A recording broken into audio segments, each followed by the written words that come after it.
নীলচে আভা। সত্যবান স্যারের পরনে সাদা হাফ শার্ট আর গাঢ় বাদামি প্যান্ট।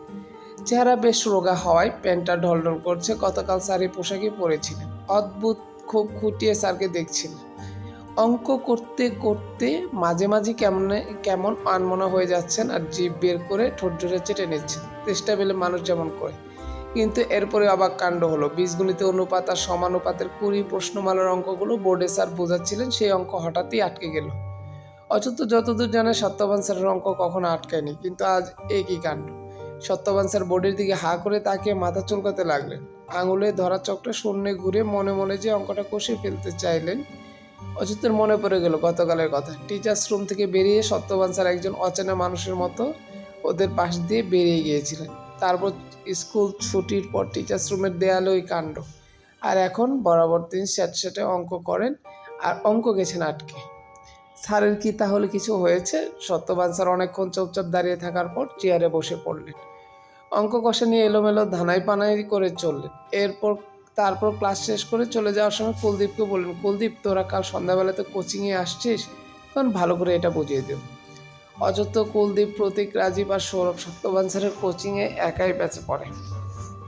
স্যারের বাড়ি নৈহাট, তবে প্রতি স্কুলের পর কোচিং সেরে রাতের ট্রেন ধরেন। তবে কখনো কখনো রাত হয়ে গেলে কোচিংয়ের ঘরটাতেই থেকে যান। পরের দুটো পিরিয়ড অযত্নের আর কাটতে চাইছিল না। ও ভাবছিল কতক্ষণে টিফিন হবে আর কুলদীপকে নিয়ে আলোচনায় বসবে। গতকাল বাড়ি ফিরে আর পড়াশোনায় মন বসাতে পারেনি অযত্ন। সত্যবান স্যারের দেয়ালে হাটের দৃশ্যটা বারবার চোখের সামনে ভেসে উঠছিল। একটা লতানে গাছ যেন সাপের মতো এঁকে বেঁকে সরসর করে বেড়ে চলছে। লেখাপড়ার চেষ্টা ছেড়ে টিভিতে ESPN আর স্টার স্পোর্টস চ্যানেল দেখতে বসে গিয়েছিল। কিন্তু স্যার টিভির পর্দাতে হেঁটে বেড়াচ্ছিলেন। মা রান্নাঘরের দরজায় দাঁড়িয়ে চোখ শুরু করে ওকে দেখছিল। অনেকক্ষণ দেখার পর কাছে এসে জিজ্ঞেস, তোর কি কিছু হয়েছে রে? কিছু না। অচত্য মায়ের চোখের দিকে তাকাতে পারল না। শূন্য দৃষ্টিতে টিভির পর্দার দিকে চেয়ে রইল।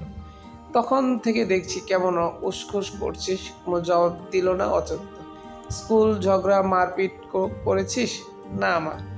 মাথা নাড়লো অচত্য। টিভির দিকে থেকে চোখ সরালো না। মা কিছুক্ষণ চুপ করে দাঁড়িয়ে রইল। ছেলের মনের ভিতরটা বুঝতে চেষ্টা করলো। তারপর দীর্ঘশ্বাস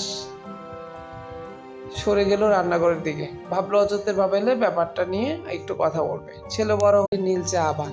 সত্যবান স্যারের পরনে সাদা হাফ শার্ট আর গাঢ় বাদামি প্যান্ট।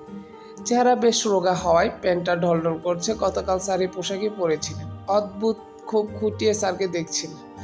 অঙ্ক করতে করতে মাঝে মাঝে কেমন আনমনা হয়ে যাচ্ছেন আর জিভ বের করে ঠোঁট জোরে চেটে নিচ্ছেন, চেষ্টা পেলে মানুষ যেমন করে। কিন্তু এরপরে অবাক কাণ্ড হলো। বীজগণিতে অনুপাত আর সমানুপাতের